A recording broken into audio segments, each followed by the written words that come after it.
प्रश्न है, किसी नाव द्वारा कोई नाव है, उस नाव के द्वारा धारा ए एवं धारा बी में, देखो धाराएं अलग अलग है, धारा ए है और एक कह रहा है ये धारा बी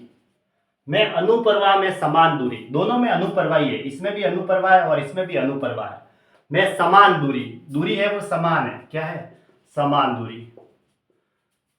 तय करने में लिए गए समय का अनुपात 8:7 है।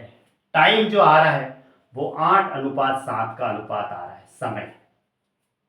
फिर आगे इसने कहा है कि शांत जल में नाव की चाल 12 किलोमीटर प्रति घंटा है। अब इसने ये नहीं कहा कि नाव ए की कि नाव बी की, नाव है वो एक ही है, नाव की जो स्पीड है वो एक ही ली गई है किसी नाव द्वारा, ठीक है, धाराएं अलग अलग है ए और बी, इसलिए इसने कहा कि शांत जल में नाव की चाल, मतलब दोनों के लिए शांत जल में जो नाव की चाल है वही है 12 किलोमीटर प्रति घंटा, लेकिन एवं धारा ए की चाल धारा बी की चाल की आधी है। धारा ए की चाल जो है ना धारा बी की आधी है,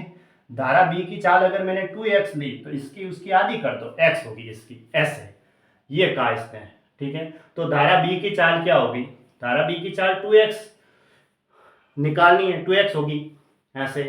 अब समान दूरी का है और दोनों में अनुप्रवाही का, अनुप्रवाह का मतलब धारा की दिशा में यानी अपस्ट्रीम। समय का अनुपात ये है, समय बराबर क्या होता है, समय बराबर होता है दूरी बटा चाल, यही होता है, हाँ ठीक है। अब समय का अनुपात है 8/7, तो पहले वाले का समय निकाल लो, समय बराबर दूरी बटा चाल, दूरी तो समान करनी है तो समान दूरी मैंने डी ले ली, d/4। धारा की दिशा में ही जा रहे हैं तो नाव प्लस धारा होगा, धारा ए में तो नाव की चाल तो दे रखी है 12 प्लस धारा की चाल है x बटा, इसका समय तो आ गया, दूसरे वाले का समय, समय बराबर दूरी बटा चाल, दूरी तो d है और धारा की दिशा में जा रहे हैं, दोनों में अनुप्रवाही हो रहा है तो नाव प्लस धारा ही होगा, तो 12 है वो नाव की चाल है प्लस धारा की चाल, इस बार इसकी b की 2x है। अब देखो ये d से d कट गया, ये गुणा में ये उल्टा हो जाएगा, 8/7 बराबर यानी कि 12 + 2x बटा 12 + x। अब यहां से x की वैल्यू आ सकती है, 12 को 8 से गुणा किया 96 + 8x + 84 + 14x, देखो 8x उधर जाएगा तो 14 में से 8 गया तो 6x हो जाएगा और 84 इधर आएगा तो चिन्हों में से 84 गया तो 12 बराबर 6x,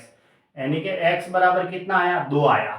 तो हमें तो धारा b की गति बतानी थी, धारा b की गति